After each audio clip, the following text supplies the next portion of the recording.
প্ৰতিদিন ডিজিটেলৰ সমূহ দৰ্শক শ্ৰোতাক নমস্কাৰ জনাই নিৰ্বাচন নিৰীক্ষণৰ আজিৰ আলোচনালৈ আমি আগবাঢ়িছো।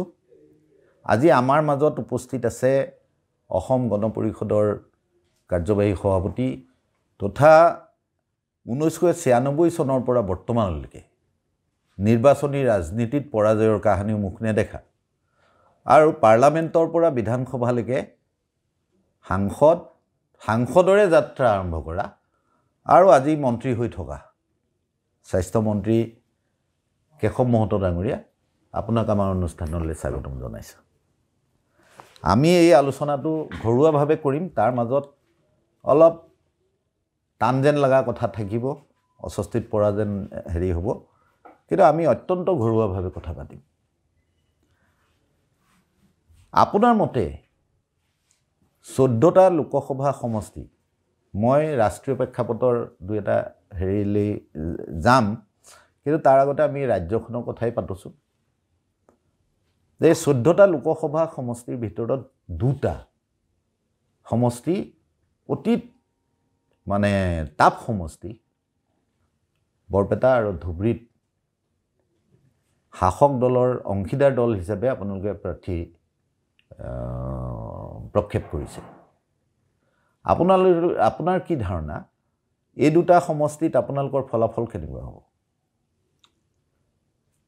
বৰপেটাৰ ক্ষেত্ৰত ডিলিমিটেশ্যনৰ আগত যিটো বৰপেটা আছিল, সেই বৰপেটা এতিয়া নহয়, আৰু এতিয়া বৰপেটা সমষ্টিত মই আশা কৰিছোঁ যিটো জনগাঁথনি হৈছে, ইয়াত আমি বহু ভোটৰ ব্যৱধানত অসম গণ পৰিষদৰ প্ৰাৰ্থী তথা মিত্ৰজোঁটৰ প্ৰাৰ্থী ফণীভূষণ চৌধুৰী নিৰ্বাচিত হ'ব। আৰু আপুনি ইটো সমষ্টিৰ কথা যি কৈছে ধুবুৰী, যোৱাবাৰ আমি ধুবুৰীত প্ৰতিদ্বন্দ্বিতা কৰিছিলোঁ। যোৱাবাৰ আমি এটা কথা দেখিছিলোঁ, কংগ্ৰেছ আৰু UDF তেওঁলোকে যথেষ্ট বুজাবুজিৰ মাজত যোৱাবাৰ নিৰ্বাচনত অৱতীৰ্ণ হৈছিল, আৰু এইবাৰ আমি দেখিছোঁ যে কংগ্ৰেছ আৰু UDF তেওঁলোকে এতিয়ালৈকে কোনো বুজাবুজি নাই, আৰু তেওঁলোকৰ দুইগৰাকীয়ে শক্তিশালী প্ৰতিদ্বন্দ্বী বুলিয়ে ভাবিছোঁ আমি। গতিকে এজন কংগ্ৰেছ দলৰ নেতা, আনজন UDFৰ সভাপতি, 3বাৰকৈ তাত নিৰ্বাচিত হৈছে সাংসদ হিচাপে। আৰু এই কথাটো যেতিয়া আমি চাম, তেতিয়া এইবাৰ যেনেধৰণে ধুবুৰী লোকসভা সমষ্টিটো পুনৰ নিৰ্ধাৰণ হ'ল, এইবাৰৰ প্ৰেক্ষাপটত কংগ্ৰেছ আৰু UDFৰ মাজত যিটো ভোট বিভাজন হ'ব, সেই ভোট বিভাজনৰ জৰিয়তে অসম গণ পৰিষদ দলৰ প্ৰাৰ্থী তাত নিৰ্বাচিত হোৱাৰ পূৰ্ণ আশা আমি ৰাখিছোঁ। AIUDFৰ ইয়াৰ আগতেই ভেটিটো ভাগি গৈছে বৰপেটাত, আৰু AIUDFে এইবাৰ নতুনকৈ আৰু ভোট টানিব পাৰিব বুলি পেলাই আশা কৰিব নোৱাৰি, ভোট ভাগিবহে, আৰু সেই ভোটখিনি কংগ্ৰেছৰ প্ৰাৰ্থীগৰাকীলৈ আহিব। আপোনালোকৰ মাজৰ এটা অংশৰ বিভাজন, যিটোত আচলতে জাতীয়তাবাদী যিটো চেতনাৰ প্ৰতিনিধিত্বকাৰী ক্ষুদ্ৰ ক্ষুদ্ৰ দল আছে, তেওঁলোকৰ এটা তালৈ যাব। অৱশ্যে তাত সেই ক্ষেত্ৰত এটা হৈছে যে CPMে নিজাকৈ কেণ্ডিডেট দি দিলে ইণ্ডিয়া এলায়েন্সত থকাৰ পিছতো, আৰু CPMৰ মনোৰঞ্জন তালুকদাৰ এগৰাকী শক্তিশালী প্ৰাৰ্থী। তেওঁৰ নামনি অসমত কমিউনিষ্টৰ এটা প্ৰভাৱ একেবাৰে মালিগাঁৱৰ পৰা বঙাইগাঁৱলৈকে আছে। ৰাইজৰ দলে আকৌ এজন প্ৰাৰ্থী দিম বুলি এতিয়া কৈছে। ৰাইজৰ দলৰ যিখিনি ভোটাৰ হ'ব, সেইখিনিও কিন্তু খেতিয়ক শ্ৰেণীৰ ভোটাৰ, আৰু সেইখিনি জাতীয়তাবাদী মাজৰ পৰাই যোৱা ভোটাৰ। সমষ্টি বাঢ়িছে, মহানগৰী এলেকাত আমিনগাঁৱলৈকে ভোটাৰ সোমাইছে বৰপেটা সমষ্টিত। এই 10টা সমষ্টিত আপোনালোকৰ যি মিত্ৰগোষ্ঠীৰ বিধায়কৰ সংখ্যাও AIUDF আৰু কংগ্ৰেছতকৈ কম তেনে পৰিপ্ৰেক্ষিতত আপুনি কিমান নিশ্চিত যে এইটো জিকিব কিয় জিকিব মই কিছু সময় আগতে কৈছিলোঁ আপোনাক যে এইবাৰ কংগ্ৰেছ আৰু AIUDFৰ বুজাবুজি নাই আৰু দ্বিতীয় কথাটো হ'ল কি তাত যিখিনি ভোট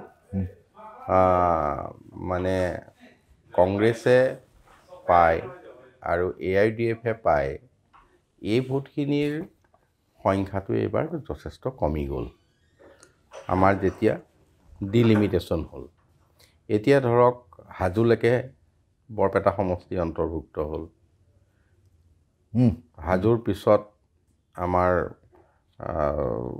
নলবাৰীটো আছেই ধৰ্মপুৰটো এতিয়া টিহু হ'ল পটাচাৰকুছি আছে বৰপেটা আমি কেইবাবাৰো এই সমষ্টিটোত আমি বিধায়ক হিচাপে আমাৰ নিৰ্বাচিত হৈছিল আৰু আগতকৈ এতিয়া সেইটো বৃদ্ধি পাইছে শিডিউল কাষ্ট হিচাপে এবাৰ আমি পাইছোঁ ঠিক তেনেধৰণে বঙাইগাঁও আছে অভয়াপুৰী যিখিনি আছে এই গোটেইখিনি আমি যদি চাওঁ পাকা বেতবাৰীটো বেলেগ কথা কিন্তু এই গোটেই সমষ্টিখিনি আমি চালে পুনৰ নিৰ্ধাৰিত সমষ্টি এইবাৰ আমাৰ পক্ষত মানে মিত্ৰজোঁটৰ পক্ষত এইবাৰ আমি পাব লগা ভোটৰ সংখ্যা যথেষ্ট পৰিমাণে বাঢ়িলে আৰু এতিয়া ইয়াৰ যিটো আমি দেখিছোঁ আজি আপুনি মানে CPMৰ কথা কৈছে CPM আমাৰ সৰ্বভোগ সমষ্টিত নিৰ্বাচিত হৈছে তাৰ বাদে CPMৰ তাত থকা ক্ষেত্ৰখন মই বৰ বেছি আছে বুলি মই নাভাবোঁ আৰু এই গোটেইখিনি কথা আমি যেতিয়া চাম আৰু এটা কথা আপুনি চাব যেতিয়া এছেম্বলি ইলেকশ্যন হয় তাৰ চিন্তাটো অলপ বেলেগ হয় যেতিয়া পাৰ্লিমেণ্টৰ ইলেকশ্যন হয় তেতিয়া তাৰ চিন্তাটো অলপ বেলেগ হয় আজি পাৰ্লিমেণ্টত কাক কেন্দ্ৰ কৰি নিৰ্বাচনটো হৈছে প্ৰধানমন্ত্ৰী নৰেন্দ্ৰ মোদী ডাঙৰীয়াক যে নৰেন্দ্ৰ মোদী ডাঙৰীয়াক ৰাষ্ট্ৰই আৰু এবাৰ প্ৰধানমন্ত্ৰী হিচাপে বিচাৰিছে এই সমীক্ষাবিলাকত আপোনালোকে গম পাইছে যে ইয়াৰ যথেষ্ট তেওঁৰ মানে প্ৰধানমন্ত্ৰীৰ পক্ষত সমৰ্থনটো যথেষ্টখিনি বৃদ্ধি পাইছে আৰু আমাৰ ৰাজ্যখনত আমি ডক্টৰ হিমন্ত বিশ্ব শৰ্মা ডাঙৰীয়াৰ নেতৃত্বত মুখ্যমন্ত্ৰী হিচাপে আমি মানে বিশেষকৈ বিকাশৰ এইবাৰ যিটো নিৰ্বাচন হ'ব এইবাৰ কোনো অন্য ধৰণৰ নিৰ্বাচন নহ'ব এইবাৰ বিকাশৰ পক্ষে নিৰ্বাচন আহিব গতিকে নিৰ্বাচনত ৰাইজে এটা কথা অনুভৱ কৰিছে যে অসমত এটা পৰিৱৰ্তন হৈছে অসমত এটা বিকাশ হৈছে আৰু এই বিকাশ প্ৰত্যেকজন লোকক চুই গৈছে মই ভাবিছোঁ এইবাৰ অন্য কোনো ব্যৱস্থাই অসমৰ ৰাজনীতিত বিশেষ প্ৰভাৱ পেলাব নোৱাৰিব আৰু আপুনি চাওক এতিয়া বিশেষকৈ সংখ্যালঘু সম্প্ৰদায়ৰ বহু অধ্যুষিত অঞ্চলত এতিয়া লাহে লাহে মিত্ৰজোঁটৰ পক্ষে এইবাৰ আগত মই ভোটৰ সময়ত কিমান বাঢ়ি যায় মই নকওঁ কিন্তু নিৰ্বাচনৰ প্ৰাৰম্ভিক প্ৰক্ৰিয়াটোত তেখেতসকলৰ যথেষ্টখিনি সহযোগ পাইছোঁ আৰু তেখেতসকলে এটা কথা দেখিছে যে কংগ্ৰেছ আজি আমাৰ ছবিখন নাই AIUDFে অসমৰ ৰাজনীতিত কেতিয়াও চৰকাৰৰ পক্ষত থাকিব পৰাকৈ তেওঁলোক দল হ'ব নোৱাৰে গতিকে ৰাইজে এই সময়ত ভাবিছে যে এই সময়ত আজিৰ যিটো বিজেপি নেতৃত্বাধীন মিত্ৰজোঁট এই বিজেপি নেতৃত্বাধীন মিত্ৰজোঁটেই ৰাজ্যখনক আগবঢ়াই নিব পাৰিব তেনেহ'লে 8বাৰকৈ নিৰ্বাচন জিকা ফণীভূষণ চৌধুৰীৰ দৰে ইমান এজন অভিজ্ঞ মানুহ এই কথাটো আপোনাক কিয় তেওঁ মই কৈ যাবলৈ থাকি গ'ল ফণীভূষণ চৌধুৰী ডাঙৰীয়াৰ বিষয়টো নিৰ্বাচনত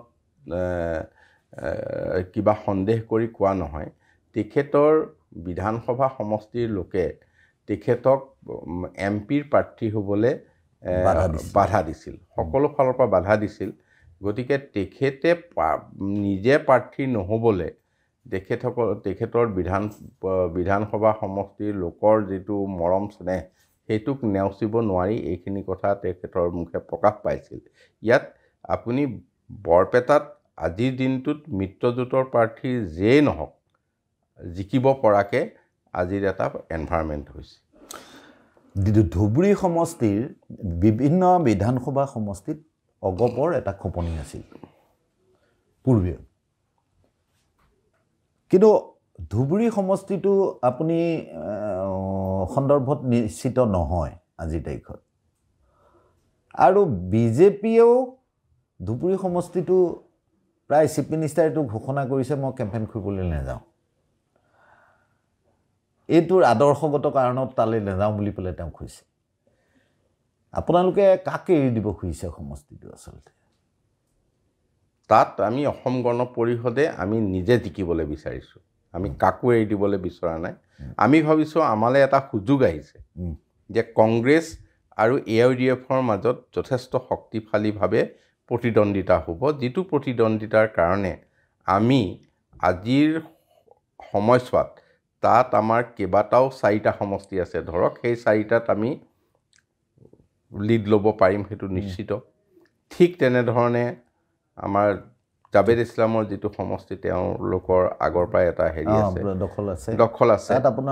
আমি আছিলে গোৱালপাৰাৰ ক্ষেত্ৰত আমি দেখিছোঁ, আমি তাৰ কেইবাটাও সমষ্টিৰ পৰা আজি আগতে হাতীৰ ছবিত সেই সমষ্টিটোৰ আমাৰ এতিয়া য'ত জাবেদ ইছলামৰ সমষ্টি তাত মানুহ আমাৰ প্ৰাৰ্থী জিকি আহি ইয়াত মন্ত্ৰী হৈছে।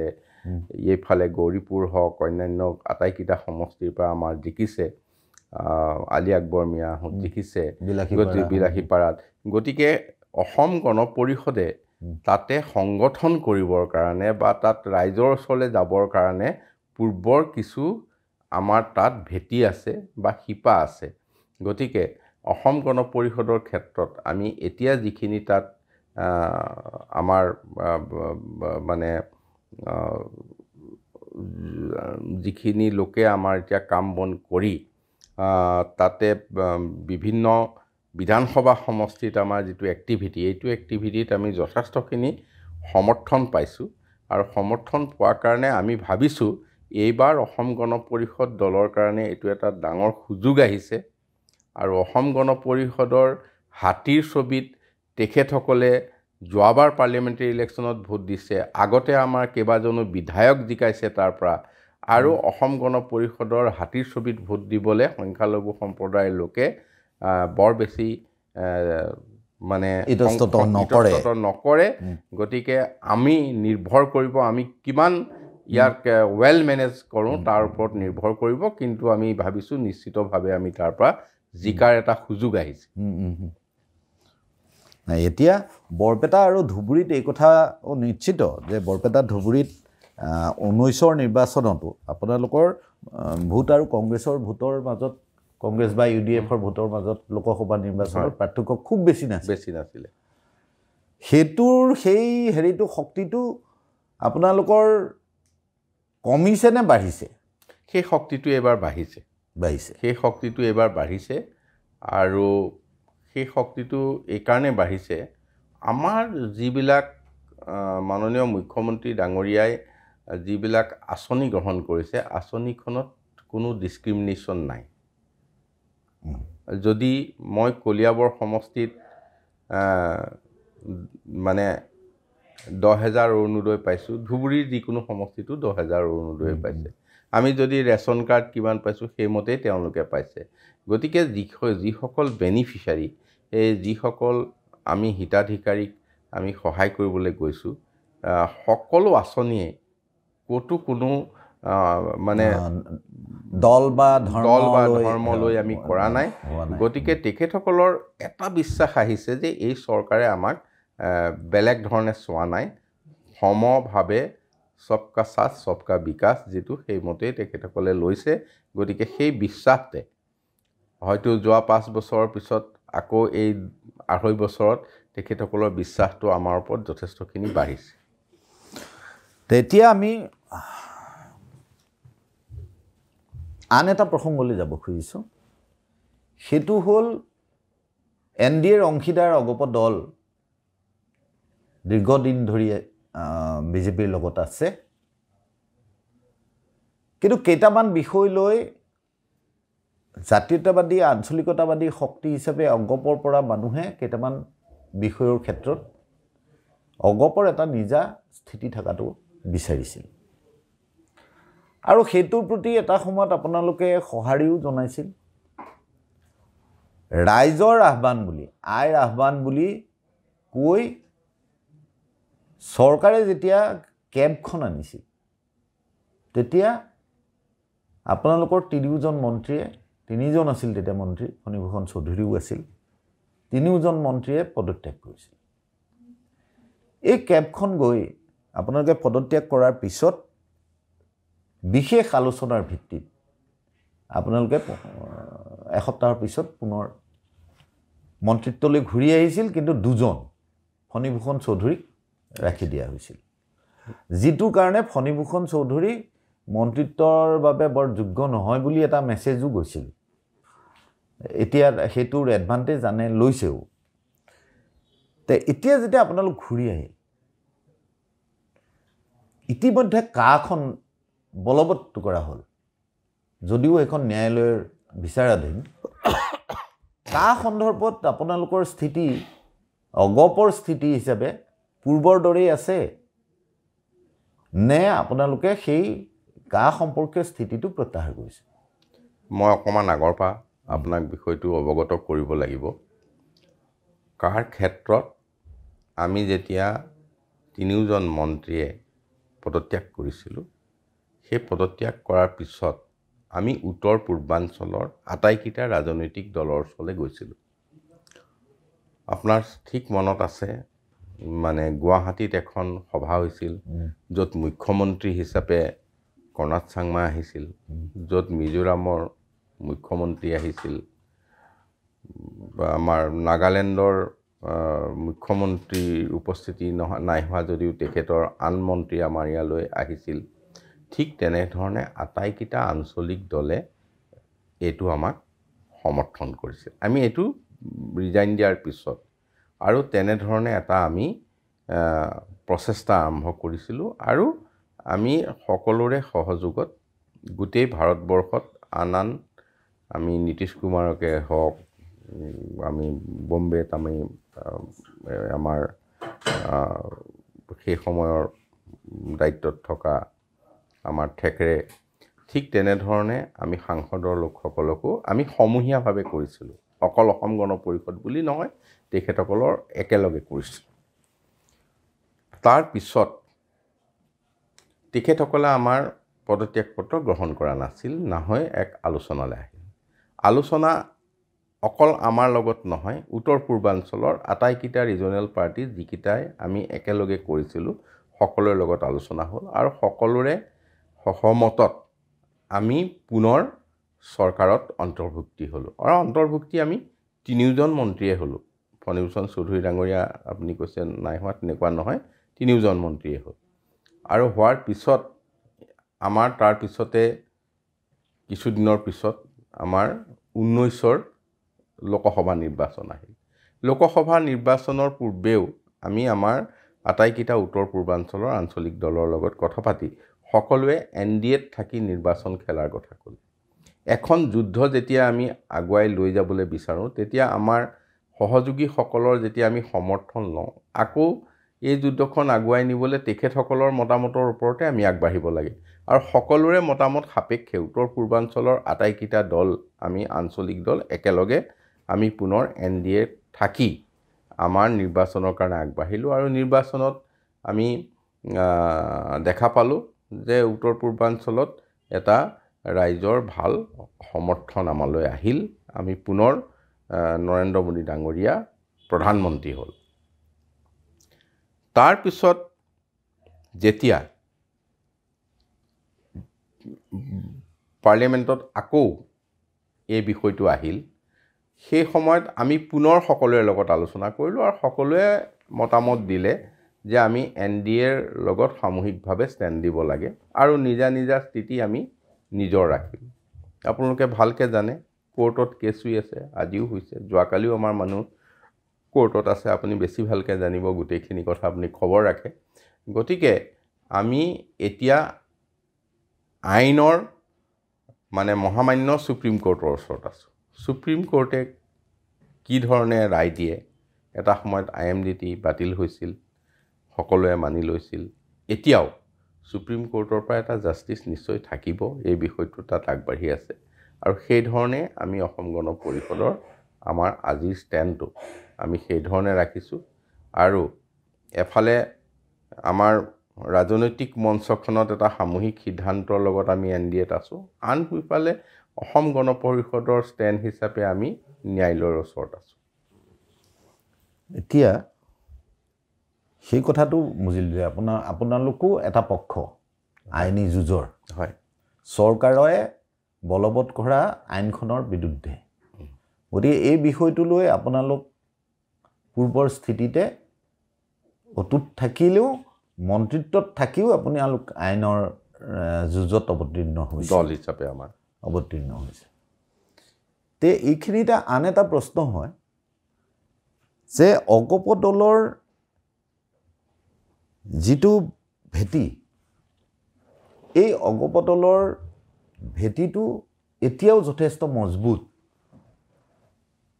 কিন্তু সাংগঠনিক তৎপৰতা নথকাৰ কাৰণে আপোনালোকৰ প্ৰতিষ্ঠা দিৱস, কেন্দ্ৰীয় অভিৱৰ্তন ইত্যাদি হ'লেও আঞ্চলিক পৰ্যায়ত, মণ্ডল পৰ্যায়ত, ব্লক পৰ্যায়ত যিটো সাংগঠনিক কুচকাৱাজ হ'ব লাগে, এই কুচকাৱাজটো দীৰ্ঘদিন ধৰি নাই। যাৰ বাবে কালিলৈ যদি কোৰ্টে নামানিলে, কোৰ্টে কাখন বিৰোধিতা কৰিলে আপোনালোক বাচি গ'ল, কিন্তু কোৰ্টে যদি চৰকাৰৰ স্থিতিটো গ্ৰহণ কৰি লয়, তেনেহ'লে আপোনালোকৰ এই প্ৰেক্ষাপটত প্ৰতিবাদ কৰাৰ বা ৰাইজক লগত লৈ এটা শক্তি হিচাপে ইয়াৰ বিৰোধিতা কৰাৰ ৰাস্তা থাকিব বুলি আপুনি ভাবেনে? আজি ৰাইজে কাৰ ক্ষেত্ৰত যিটো স্থিতি, সেইটো সকলোৱে আমি পৰিলক্ষিত হৈছে। আৰু সেই স্থিতিটো পৰিলক্ষিত হ'লে আমি অনুমান কৰিব পাইছোঁ যে ৰাইজে কি বিচাৰিছে। মই ভাবোঁ যে ৰাইজে এটা ন্যায়ালয়ৰ ৰায়ৰ অপেক্ষাত আছে। গতিকে তাৰপিছত এইটোৰ বিচাৰ বিবেচনা হ'ব। আমিও সেই সময়ত যি বিচাৰ বিবেচনা কৰিব লাগে আমি কৰিম। এতিয়া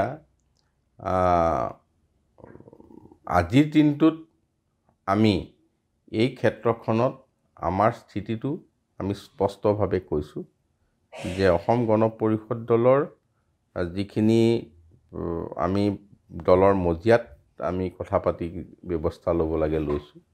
আৰু আপুনি যিটো সাংগঠনিক কথা কৈছে, এইবাৰ আমি আপোনালোকে চাওক, এইবাৰ আমাৰ 14টা বিধানসভা লোকসভা সমষ্টিত আমি বিশেষ কৰ্মকৰ্তা সন্মিলন কৰিছিলোঁ লোকসভা নিৰ্বাচনৰ কাৰণে, য'ত আমি টিকেট পাম, আমি আসন পাম, তাত আমি প্ৰতিদ্বন্দ্বিতা কৰিম। য'ত আমাৰ আসন নাথাকে তাত আমি মিত্ৰজোঁটক কৰিম, সমৰ্থন কৰিম। আৰু আজি কিছুদিন আগতে আমাৰ ৰাজ্যিক অধিৱেশন হৈছে।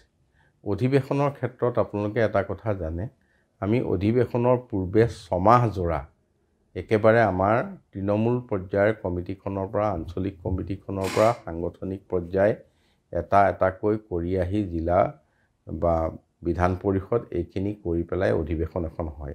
এই অধিৱেশনত আমাৰ সাংগঠনিক গোটেই স্তৰটো আমি পুনৰ সংগঠিত কৰিছোঁ। এইবাৰ আমাৰ এটা কথা বেছি ভাল হৈছে, সেইটো হৈছে কি, আমাৰ সাংবিধানিক ব্যৱস্থাটোত এটা সময়ত আপুনি ভালকৈ জানে, যেতিয়া দল গঠন হৈছিল এডমিনিষ্ট্ৰেটিভ জিলাখনেই আমাৰ জিলা আছিল। তাৰপিছত আমাৰ চাব ডিভিজন ডিষ্ট্ৰিক্টখন ডিষ্ট্ৰিক্ট আছিল। এতিয়া আমাৰ 126টা বিধানসভাৰ 126টাই আমি আগৰ জিলা পৰ্যায়ৰ যিটো সাংগঠনিক গাঁথনি আছিল আমি বিধান পৰিষদলৈ লৈ গ'লোঁ, তাৰমানে বিধানসভা সমষ্টিলৈ লৈ গ'লোঁ। তাত 4টা ZPCত 4টা মণ্ডল হিচাপে আহিল, আঞ্চলিক সমিতি পঞ্চায়ত হিচাপে আছে।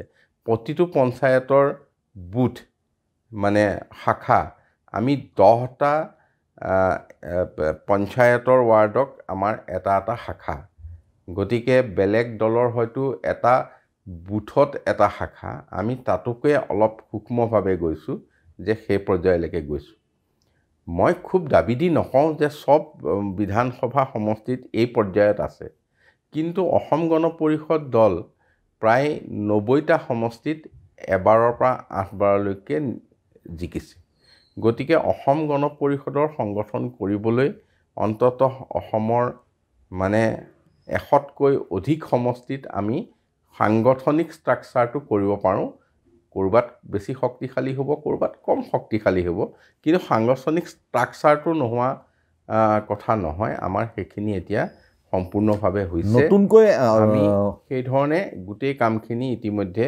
নিয়াৰিকৈ কৰিছোঁ আৰু সেই কাৰণে আমি এতিয়া লোকসভা সমষ্টিত আজিৰ দিনটোত যেতিয়া বিজেপিৰ লগত আমাৰ মিত্ৰজোঁট হিচাপে যুটীয়া কমিটি হৈছে আমিও কন্ট্ৰিবিউট কৰিব পাৰিছোঁ প্ৰতিটো সমষ্টিতে এতিয়া আপোনালোকৰ নতুন সদস্য কিমান মান ভৰ্তি হৈছে নতুন সদস্য যথেষ্ট কেইবা লাখ ভিত্তিত হৈছে আপুনি আৰু এটা কথা মন কৰিব যে অসম গণ পৰিষদ দলটো যেতিয়া গঠন হৈছিল তেতিয়া বিশেষকৈ ইয়াৰ নেতৃবৃন্দ যুৱ আছিল যিবিলাক ইউনিভাৰ্চিটিৰ পৰা আহি পোনপটীয়াকৈ হৈছিল তাৰ পিছত আমাৰ যুৱ সংগঠন বহুত পলমকৈ হ'ল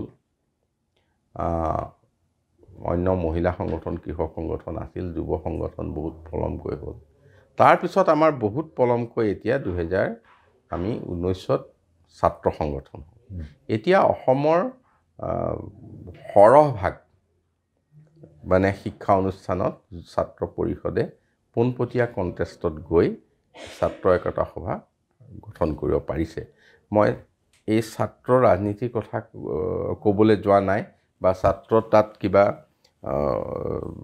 মানে ছাত্ৰ একতা সভা গঠন কৰিছে সেইটোৰ কথা নহয় কথা এইটোহে ক'ব কৰিছোঁ যে আঞ্চলিকতাবাদৰ প্ৰতি আমি উঠি অহা নতুন প্ৰজন্মক আমি অন্ততঃ তেওঁলোকৰ মনত এই ভাৱটো দিব পাৰিছোঁ যে আঞ্চলিকতাবাদৰ প্ৰয়োজন আছে আৰু এই উঠি অহা নতুন প্ৰজন্ম যথেষ্টখিনি আমি এতিয়া পাইছোঁ আমি যদি মই নিজকে কৈছোঁ যে সুসংগঠিতভাৱে তেওঁলোকক আনিব পাৰোঁ আধা ৰাস্তাৰ পৰা তেওঁলোক ঘূৰি যাব লগা নহয় তেতিয়াহ'লে ভৱিষ্যতৰ দিনত ই এটা শক্তিশালী ভাৱে দলটো আগবাঢ়ি যাব পাৰিব আমি দলীয় কথাখিনি পাতিলোঁ যদিও স্পষ্টভাৱে আমাৰ চকুত অগপৰ মহিলা শাখা মহিলা গোট যুৱ গোট যুৱ পৰিষদ আৰু ছাত্ৰ পৰিষদ ভিজুৱেলাইজ হোৱা নাই মানুহৰ চকুত ভাহি উঠা নাই শক্তিশালী ৰূপত কিন্তু আপোনাৰ কথাৰ ওপৰত ভিত্তি কৰি আমি আশা ৰাখিছোঁ যে আহি থকা সময়ত যদি পৰিস্থিতিয়ে দাবী কৰে তেনেহ'লে আপোনালোকে পূৰ্বৰ ভেটিটোৰ ওপৰতে থিয় দি তাক শক্তিশালী ৰূপত আত্মপ্ৰকাশ কৰি নিজস্ব এক জাতীয়তাবাদী চেতনাত যে অস্তিত্ব বৰ্তি আছে আৰু জাতীয় প্ৰশ্নবোৰৰ ক্ষেত্ৰত যেন আপোনালোকে নিজকে মানে ৰাষ্ট্ৰীয় এক শক্তিৰ হাতত গতাই দি নিশেষ হৈ যাব খোজা নাই সেইটো প্ৰতিপন্ন কৰিব পাৰিব এইটো আমি এটা আপোনাৰ বক্তব্যৰ ওপৰত ধাৰণা এটা লৈ পেলাই আমি এই বিষয়টো ইমানতে অকণমান কথা এটা আপোনাৰ লগতে যোগ দিবলৈ বিচাৰিছোঁ মই যুৱ পৰিষদৰ এটা উদাহৰণ দিছোঁ যুৱ পৰিষদে আজি কিছুদিন আগত খানাপাৰাত এখন নিয়োগ মেলা পাতিছিল আৰু সেইদিনা স্পটতে প্ৰায় 1,500 ল'ৰা ছোৱালীয়ে এপইণ্টমেণ্ট লেটাৰ লৈ তাৰ পৰা চাকৰি লৈছে একেদিনাই ঠিক তেনেধৰণে ছাত্ৰ পৰিষদৰ এটা উদাহৰণ দিওঁ তেওঁলোকে আজি 2-3 বছৰত যিখিনি কাম কৰিছে প্ৰতিবাৰেই ACS পোৱাত তেওঁলোকৰ কমেও 6-7জন তেওঁলোকে যিখিনি প্ৰমোট কৰিছিল 6-7জন ব্যক্তিয়ে ACS পাইছে গতিকে আজি প্ৰমোট কৰিছিল মানে তেওঁলোকে সুপাৰিশ কৰি দিয়া নে তেওঁলোকে প্ৰশিক্ষিত কৰা প্ৰশিক্ষিত কৰা তেওঁলোকে প্ৰশিক্ষিত কৰা যিসকল আমি তেওঁলোকৰ জৰিয়তে প্ৰশিক্ষিত কৰিছিলোঁ আমি এটা কথা অলপ মানে ভাবিছোঁ যে ছাত্ৰ পৰিষদ বা যুৱ পৰিষদ আন্দোলনমুখী কথাৰে ফ'কাছ আৰু কৰ্মৰ মাজেৰে আগবাঢ়ি যোৱা গতিকে আমি অলপ কৰ্মৰ মাজেৰে আগবাঢ়িবলৈ বিচাৰিছোঁ যে ছাত্ৰৰ মাজত আৰু মানে যুৱ পৰিষদৰ যুৱকসকলৰ মাজত যাতে ধাৰণাটো কিছু সলনি হয় আমি সাধাৰণতে ছাত্ৰ সংগঠন বুলি ক'লেই আমি এজিটেশ্যনৰ কথাটো মনলৈ আহি যায় বা যুৱ প্ৰজন্মৰ কথা ভাবিলেই এজিটেশ্যন আহি যায় আমি ট্ৰেণ্ডটো অলপ চেঞ্জ কৰিবলৈ বিচাৰিছোঁ সেই ট্ৰেণ্ডটো চেঞ্জ আৰু তাৰ জৰিয়তে অৰ্থনৈতিক পৰিকাঠামো নিৰ্মাণ এই প্ৰসংগলৈ আমি যাম তাৰ আগতে এটা কৃষক পৰিষদেও ঠিক তেনেধৰণে কাম কৰিছে এতিয়া আমাৰ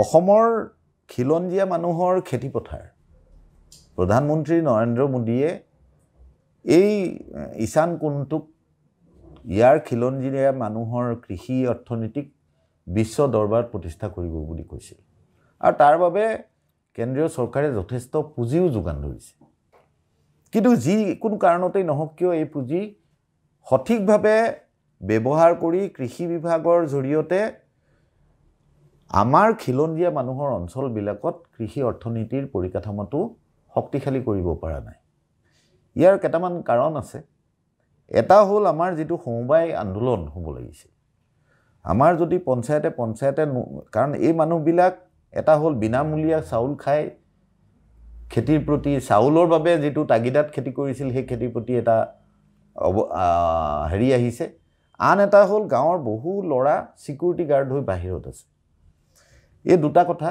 তৃতীয় কথাটো হ'ল যে আমাৰ সেই এলেকাবিলাকত সেই গোৱালপাৰাই হওক বৰহমপুৰেই হওক আন জেগাই হওক হাতীৰ উপদ্ৰৱ এটা আছে বান্দৰৰ উপদ্ৰৱ এটা আছে আৰু গৰু চোৰৰ এটা ভয়ংকৰ উপদ্ৰৱ গোটেই ৰাজ্য জুৰি চলিছে এতিয়া ড্ৰাগছতকৈ ভয়ংকৰ হৈ গৈছে গৰুৰ চোৰটো এতিয়া আগতে ধাৰণাটো এনেকুৱা আছিল গৰু কেৱল ঈদৰ বতৰত চুৰ হয় আৰু মিয়াই চুৰ কৰে কিন্তু মই নিজৰ এলেকাটোৰ কথাই কৈছোঁ আমাৰ সাৰাউণ্ডিং এলেকাত তেনেকুৱা কোনো মিয়া মানুহ নাই দূৰত আছে যথেষ্ট দূৰত আছে কিন্তু এইবিলাক এলেকাত ধাৰাবাহিকভাৱে যোৱা দুটামান মাহত শ গৰু চুৰ হৈছে আপুনিও নিশ্চয় ক'ব যে কলিয়াবৰতো সেই একে অৱস্থা আজি যদি আপুনি ৰহা জাগিৰোডৰ কথা সোধে তাতো একে অৱস্থা কম্পেৰেটিভলি সেইটো কিন্তু নামনি অসমত কম উজনি অসমৰ বিভিন্ন জিলাত এইটো হৈছে য'ত খিলঞ্জীয়া মানুহে খেতি কৰাৰ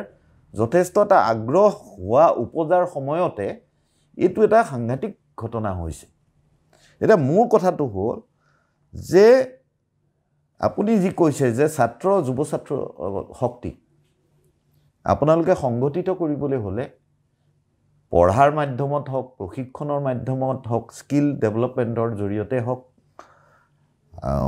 বা কৃষি অৰ্থনীতিত জড়িত কৰি হওক যে কৃষি সমবায়বিলাক আপোনালোকৰ দলীয় পৰিকল্পনা কিবা আছেনে যে প্ৰতিটো পঞ্চায়তত আপোনালোকে একোখন সমবায় কৰিব আৰু চৰকাৰখন যিহেতু আপোনালোকৰ মিত্ৰ গোষ্ঠীৰ চৰকাৰ গতিকে এই কেন্দ্ৰীয় পুঁজি তাত সঠিকভাৱে ব্যৱহাৰ হ'ব গৰু চোৰৰ বিৰুদ্ধে এটা হেৰি কৰিব যিটো পশুপালনৰ সম্ভাৱনা সম্পূৰ্ণৰূপে নাইকিয়া কৰিছে এতিয়া লখিমপুৰ ধেমাজি অসমৰ ভিতৰতে হায়েষ্ট গৰু পশুপালন কৰা জিলা লখিমপুৰ ধেমাজিত কিন্তু এই ভয়ংকৰ পৰিস্থিতিটো সৃষ্টি হোৱা নাই যিটো পৰিস্থিতি মধ্য অসমত হৈছে যিটো পৰিস্থিতি নামনি অসমত নাই এই বস্তুটো গৰু চোৰ বন্ধ কৰাটো তাত যদি প্ৰশাসনীয় সুৰক্ষা এটা নাপায় আৰু পথাৰ কাটাটো ডাম্পাৰেৰে একে জেগাতে 10 ফুট পৰ্যন্ত গাঁত খান্দি ট্ৰাকে মাটি বেচাৰ যিটো কালচাৰ গ্ৰ' কৰিছে এইটোৱে কৃষি ভূমিবিলাক সম্পূৰ্ণৰূপে ধ্বংস কৰিছে এইটো তেতিয়া হ'লে জাতীয় এক শক্তি হিচাপে সেই এলেকাবিলাকৰ খিলঞ্জীয়া এলেকাবিলাকৰ যুৱ চামটোক কৃষি কাৰ্যত জড়িত কৰাৰ কোনো ৰাস্তা নাথাকিব। এই দুটা বস্তু যদি বন্ধ নহয়, হাতীৰ উপদ্ৰৱ লাহে লাহে কমিছে, বান্দৰৰ উপদ্ৰৱো ঠাইত বিশেষে বেছি, ঠাই বিশেষে কমিছে, কিন্তু এতিয়া মাটি কাটি ডাম্পাৰে মাটি কাটি ইটা ভাটাত দি দিলে ৬,০০০, এক ডাম্পাৰ মাটি বেচিলে ৬,০০০ পায়। আৰু তাৰ কাৰণে গাঁৱৰ দুটামান দালাল দি দিয়ে, ২০০ টকা বা ৪০০ টকা সিহঁতে কমিশ্যন পায়। এজন মানুহক বুজাই দিয়ে যে তোমাৰ মাটিখিনি এনেইহে পৰি আছে, খেতি নাই, তুমি মাটি এক ডাম্পাৰ মাটি নিব, ১,০০০ টকা তোমাক দিব। মাটিখিনি দি দিছে। দিয়াৰ ফলত ভৱিষ্যতে সেই বিঘা হিচাপে মাটিৰ যিটো ভেলু আছিল সেইটো ১০০% কমিবই আৰু খেতি বাতিৰ সম্ভাৱনা সম্পূৰ্ণৰূপে নাইকিয়া হৈ যাব। এইটোত আপোনালোকে কেনেকৈ প্ৰতিৰোধ কৰিব? মই আপোনাক ধন্যবাদ জনাইছোঁ যে গ্ৰাম্য অঞ্চলৰ কেইটামান সততে বিশেষকৈ সাংবাদ মাধ্যমলৈ নহা কথা আপুনি আনিছে আজি। এইটো যদি কোনোবাই এতিয়া আমি এই বিষয়ে কথা পতাটো জানে, তেখেতসকলে যথেষ্ট মন দিব যে এইটো আজি এটা উচিত কথা আপুনি আনিছে। এই আটাইখিনি কথা আমি নিজে স্বচক্ষে দেখিছোঁ আৰু পাইছোঁ। আমাৰ ইয়াৰ মূল কথা এটা মই ভাবিছোঁ যে আমাৰ কৃষি অৰ্থনীতিটো বৃত্তিগত মানে প্ৰফেশ্যনেল হোৱা নাই। মানে প্ৰফেশ্যনেল যেনেকৈ পাঞ্জাৱ হাৰিয়ানা এইটো এটা প্ৰফেশ্যন, আমাৰ কৃষি কৰ্মটো নিজে খাবৰ কাৰণে আৰু যিখিনি এক্সেছ হয় সেইখিনি আমি বিক্ৰী কৰিবৰ কাৰণে। এতিয়া এই কথাটোত আমাৰ যথেষ্টখিনি চৰকাৰৰ তৰফৰ পৰা গুৰুত্ব দিয়া হৈছে। আমি মানে বজাৰ মূল্যতকৈ বেছি মূল্যত আমি ইতিমধ্যে ধান কিনিছোঁ। যথেষ্টখিনি ধান বজাৰৰ মানে আগতকৈ মানে চৰকাৰে পোনপটীয়াভাৱে কিনি FCIক দিছে। এইটো মানে প্ৰথমবাৰৰ কাৰণে আমাৰ মুখ্যমন্ত্ৰী ডাঙৰীয়াই এইটো এটা ভূমিকা লৈছে। লোৱাৰ কাৰণে ইয়াক মানে কৃষকসকলে তেখেতসকলৰ উচিত বজাৰ মূল্য পাইছে, গতিকে কৃষি কৰ্মত আগবাঢ়িবলৈ এটা আগ্ৰহ বাঢ়িছে। তেনেকৈ প্ৰধানমন্ত্ৰী কৃষিৰ ক্ষেত্ৰত যিকেইটা যোজনা, এতিয়া ইৰিগেশ্যনৰ ক্ষেত্ৰত যথেষ্ট যোৱা ৫ বছৰে ব্যৱস্থা লৈছে, এতিয়াও সেই কাম হৈ আছে।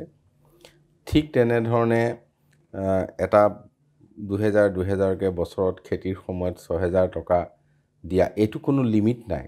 যাৰ মাটি আছে যোনে এপ্লাই কৰে তেওঁৱে পায়। গতিকে আগৰ নিচিনা এনেকুৱা নহয় যে আঁচনিটো ইমানহে। সেইকাৰণে সেইধৰণে এনকাৰেজ হৈছে।